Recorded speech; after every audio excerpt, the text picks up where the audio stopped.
On Christmas Day 2025, Palau's President Surangel Whips Jr. and the U.S. Embassy in Koror announced a surprising and unprecedented deal that caught many observers off guard. The agreement, which was kept under wraps until the holiday, signaled a new chapter in the relationship between the small Pacific nation and the United States. The Trump administration secured an arrangement for Palau to accept up to 75 individuals facing deportation from the U.S., a move that raised eyebrows both in Palau and abroad. These individuals, who had exhausted their legal options in the United States, would now be given a chance to start over in Palau, a country known for its close ties to America, but with a population of just over 18,000. In return, Palau receives $7.5 million in foreign aid to help integrate the new arrivals and support public services. This funding is intended to ease the transition for both the newcomers and the local communities, providing resources for housing, education, and healthcare. The U.S. also pledged $6 million to stabilize Palau's civil service pension plan, addressing a long-standing financial concern for the island's government workers and retirees.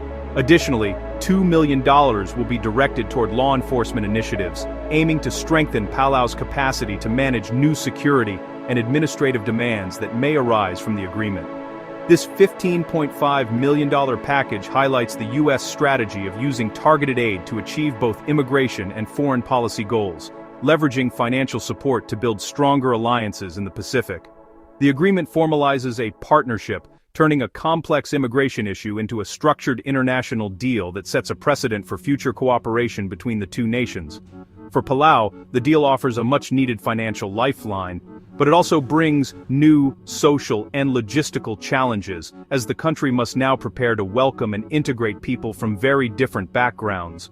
The U.S. Embassy emphasized that Palau's cooperation in enforcing immigration laws is a top priority, and that ongoing support will depend on the successful implementation of the agreement.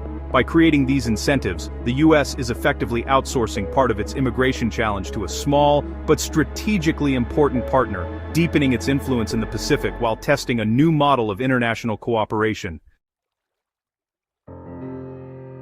Palau, an archipelago of over 300 islands in Micronesia, is a place of breathtaking natural beauty and vibrant culture, scattered like emeralds across the Pacific Ocean. Despite its stunning landscapes, Palau is home to just 18,000 people, making it one of the world's smallest nations by population. Its economy relies heavily on tourism, foreign aid and agriculture, with many families depending on these sectors for their livelihoods. This dependence makes Palau especially vulnerable to global economic shifts and the growing impacts of climate change. A persistent labor shortage hampers growth, especially in service, construction, and agriculture sectors. Businesses often struggle to find enough workers, and essential projects can be delayed or left unfinished.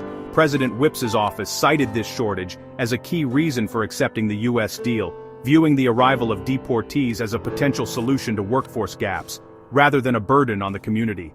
As a low-lying island nation, Palau faces existential threats from rising sea levels and extreme weather. Coastal erosion, flooding, and saltwater intrusion threaten homes, infrastructure, and even the very land itself. International partnerships and aid are crucial for both economic stability and survival. Without outside support, Palau would struggle to fund vital projects and respond to emergencies.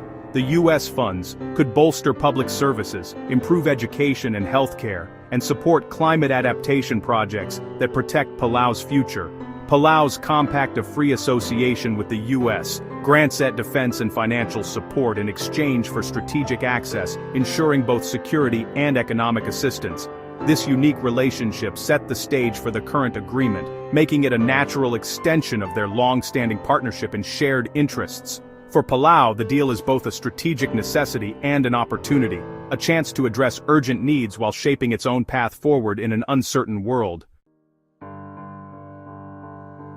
The 75 deportees at the center of this deal are third-country nationals, meaning they come from a wide range of countries around the world. They are not U.S. or Palauan citizens, and their backgrounds are as diverse as their passports. Importantly, none of them have ever been charged with a crime. Instead, they're caught in a legal limbo, unable to return to their home countries for reasons beyond their control. Some are stateless, lacking any official nationality, while others are refused by their countries of origin due to diplomatic disputes, war, or internal political issues. The US cannot legally keep them, but has also had nowhere else to send them, until now, leaving them in a state of uncertainty for years. Now, Palau will allow these individuals to live and work, offering them a unique chance to build new lives and contribute to society. This move not only addresses Palau's growing labor shortages in key industries like tourism and construction, but also gives the deportees much-needed stability and hope for the future. The $7.5 million grant from the US will help Palau manage their integration, support public services, and ensure the newcomers have access to essential resources. Programs will be created to help the newcomers adjust, learn local customs, and find employment, including language classes, job training, and cultural orientation workshops. The success of this initiative depends on effective use of funds, strong government oversight, and the community's willingness to welcome the new arrivals as neighbors and colleagues. For the deportees, it's a rare opportunity for a fresh start, a chance to rebuild their lives, find belonging, and contribute to a new community in Palau. The Palau deal is part of a broader Trump administration strategy to ramp up deportations and clear backlogs. The US has used deportation diplomacy, offering aid to countries willing to accept deportees, including third-country nationals. Similar deals have been struck with nations like Uganda, Rwanda, and El Salvador, creating a global network of destinations. These agreements help the US enforce removal orders even when home countries refuse to cooperate. The approach sends a message. The US is committed to following through on deportations using financial leverage as incentive. For developing nations, the aid is a powerful motivator. The US solves a domestic problem while strengthening diplomatic ties. It's a pragmatic, if controversial, solution that turns immigration enforcement into international cooperation. At first glance, the deal seems one-sided, but both nations have clear incentives. For the US, it's a way to resolve the issue of non-removable aliens and fulfill a key policy promise. Palau gains a $15.5 million financial boost, targeted to public services, pensions, and law enforcement. The newcomers help address Palau's chronic labor shortage, providing a small but meaningful demographic and economic lift. The agreement also strengthens Palau's strategic relationship with the US, reinforcing its value as an ally. For Palau, it's a calculated move, turning a partner's problem into an opportunity for growth. The deal reaffirms Palau's commitment to its most important international partner. The 20,000 Tonsenstein, Gindanansen FAMSIF deportation agreement is rooted in decades of US-Palau partnership. After World War II, Palau was administered by the US as part of the Trust Territory of the Pacific Islands.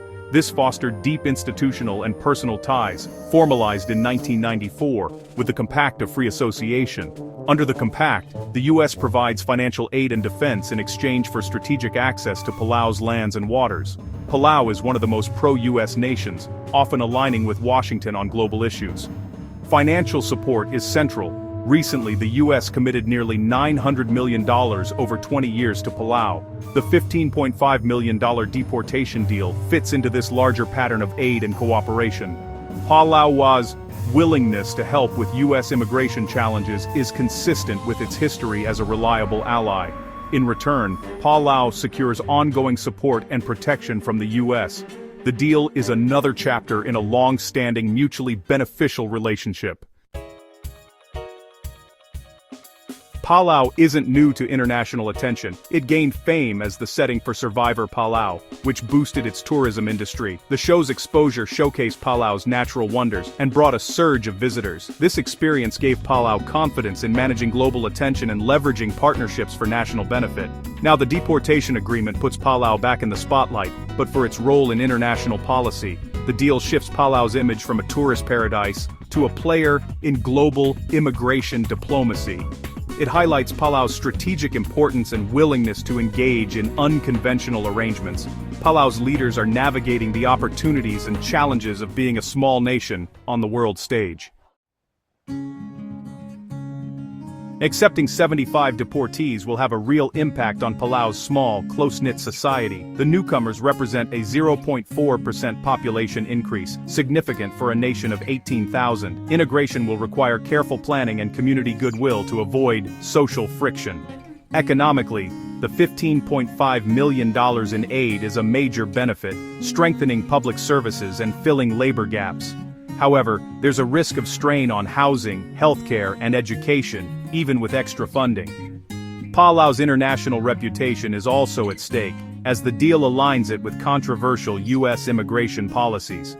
Human rights groups may criticize the arrangement, despite the deportees' non-criminal status. Palau's leaders must balance U.S. relations with broader international perceptions. If successful, the deal could set a precedent for future agreements, potentially changing Palau's society and its relationship with the U.S. The arrangement introduces a more transactional element to the Compact of Free Association. Palau's future may depend on how it manages this new dynamic. The Palau-U.S. agreement is more than a transaction. It's a window into modern geopolitics. For the U.S., it's a creative, if controversial way to achieve immigration goals and set a precedent for future deals. For Palau, it's a pragmatic response to economic and demographic challenges, trading cooperation for critical aid.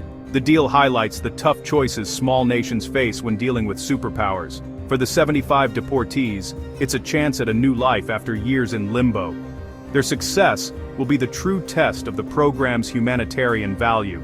This agreement signals a shift toward more transactional, issue-specific partnerships in global diplomacy. The Palau deal could become a blueprint for similar arrangements, reshaping how small states navigate a world dominated by giants.